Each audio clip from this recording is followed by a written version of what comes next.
I was visiting friends in central New York State, and I ended up in the small village of Green. It's a quaint place with a 2-block downtown, and the crown jewel of the square is the SHERWOOD Inn, a 3-story yellow brick building at the east end of the town square. I read up on the history and found out it was originally built in 1803. After a fire in the early 1900s, the building was rebuilt in 1913. It had been closed recently and just reopened in 2020. I booked a room for a restful stay, but it wasn't that restful. I got checked in easily and unpacked in my room, which was pleasant. I grabbed a bite to eat at the restaurant downstairs, which was tasty, and returned to my room to settle in for the night. I was watching some TV when there was a knock at the door.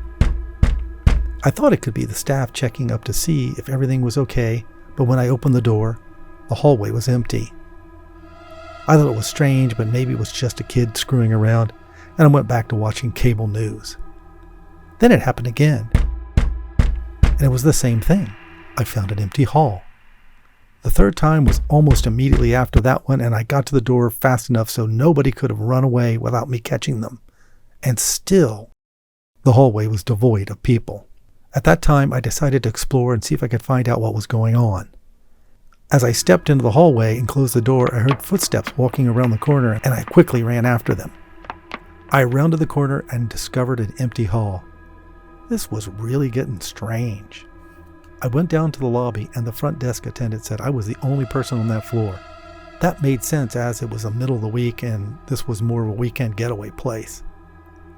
They had to take a call, so I investigated the hotel some more to see if I could figure anything out. I have to say they did a nice job sprucing up the place. I ended up in the basement and found a bar which was closed, which again didn't surprise me. I looked around and then I heard a whispering.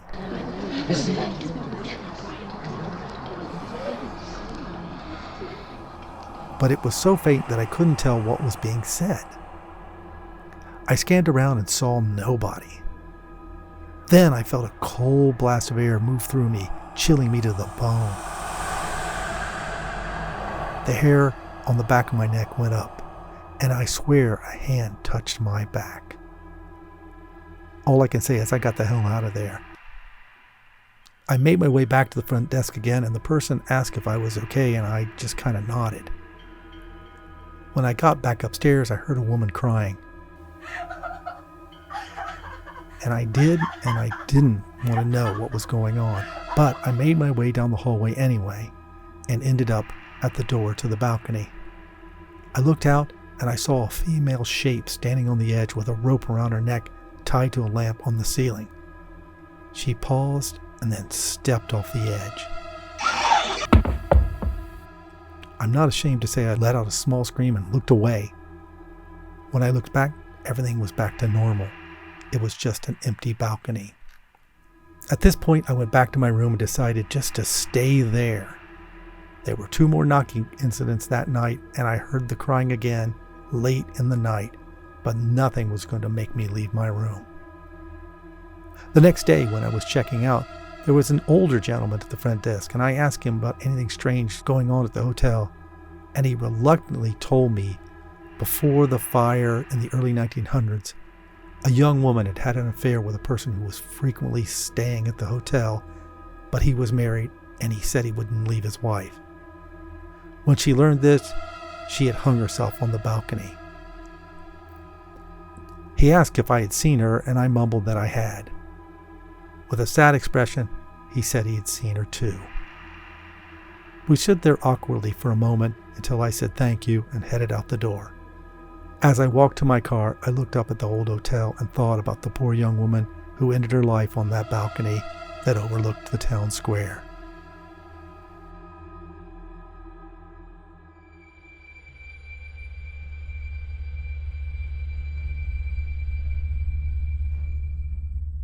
I was taking some much-needed rest and relaxation time and ended up at a friend's lake cabin in the center of New York State, not far from Binghamton.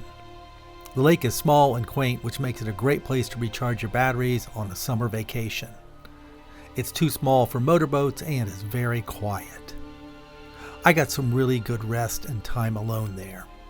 Near the end of my stay one night, I went out to the dock to stargaze. It was a great clear night, and I even saw some shooting stars.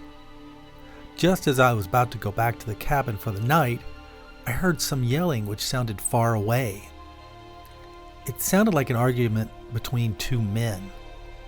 It was too far away for me to get any details as to what they were saying. After a few moments, I heard what sounded like a rifle going off. It was very rare, but sometimes some locals went night deer hunting, which is very illegal, and I figured that's what it was. Nothing more happened, and I called it a night.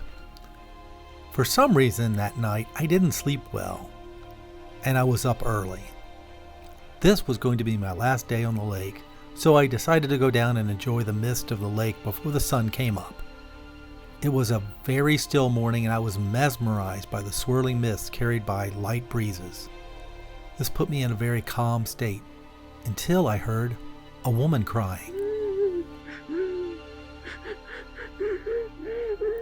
I couldn't pinpoint the source of the sound. Then far away I heard a large splash. But I was looking away, and the mist obscured the views of the other side of the lake. I waited for the sound of somebody swimming or getting out of the lake, but that never came. I thought maybe somebody could be swimming quietly and I wouldn't hear them, and again, the mist may be deadening the sound. After a while, I decided to let it go and decided to dangle my feet into the lake, which was moderately warm this time of year. I plopped my feet in and it felt good. I was sipping some coffee when something brushed against my feet.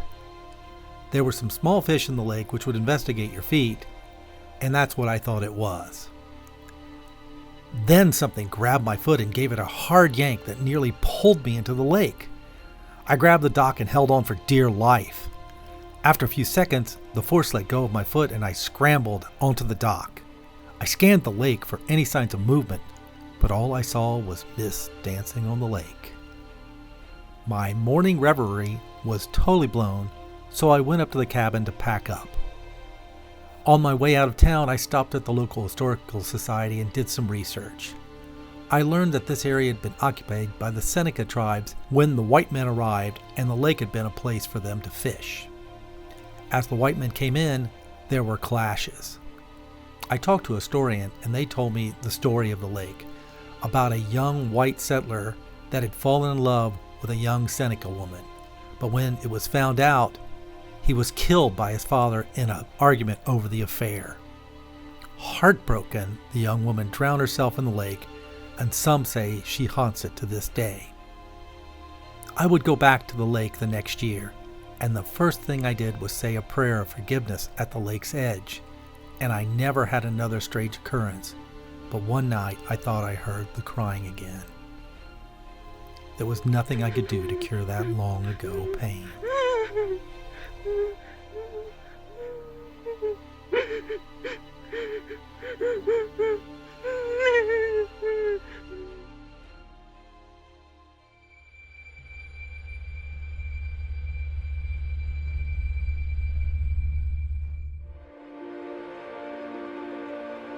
I looked down at the crumbling tombstone, and I couldn't move my legs.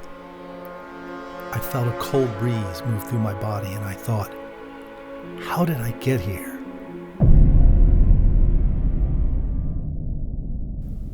I had been visiting some friends at their lake cabin in central New York, near the small village of Green. It was a great place to relax and swim and hike. I would go there at least once a year. The routine was to swim in the afternoon when the sun was full on the docks, or in the morning and early evening, go for a hike.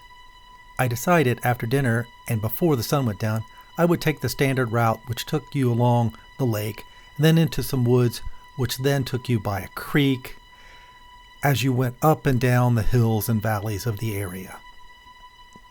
The fun part was to jump over a small stream before you climbed a hill where the cornfield was.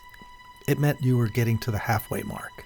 As I made my way along the corn, I looked over and saw some stones, which I then realized were tombstones of a long abandoned cemetery. Some were in okay shape and some were so weather-worn it was nearly impossible to read them. I heard some whispering and I spun around to find the source, but I saw nobody. My gaze landed on the cemetery and one aged tombstone. Without knowing it, I found myself trudging forward toward the ancient stone marker. My feet seemed to move all by themselves, and try as I might, I could not stop or change course. As I approached the old grave marker and stopped, I was frozen in place. I felt a cold hand brush against my back and move up until it was around my neck. I swallowed hard, and then I felt my breath being cut off. I tried to yell, but I had no air to propel my scream. The world started to tilt and go dark. How did I get here? Then on a road nearby, a kid on an ATV roared by about 50 yards away, and this snapped me out of my trance. I bolted from the cemetery, stumbled past the tombstones. The whispering came back and I felt like it was chasing me. When I got to the road, I fell to my knees and I took a breath like I'd just surfaced from the lake. I must have stayed there for a few minutes and eventually staggered to my feet. I looked at the cemetery and I heard a brief hint of the whispers. When I got back to the cabin, I waited a while to ask my friends about the cemetery. My friends said it had been there as long as they knew. I asked if there was anything weird about it, and one of them said that there were stories about a local man who killed his wife so he could run off with his mistress, and he had buried the wife's body in that cemetery under the grave of another person recently interred there. They laughed at the idea, and I added some half-hearted laughter myself. From then on, I didn't make the hike by myself, and I did it in the morning. I didn't ever go near the cemetery. Only once, when I stopped to tie my shoe, did I hear the whispering. And for a brief moment, I thought I felt that cold hand on my back.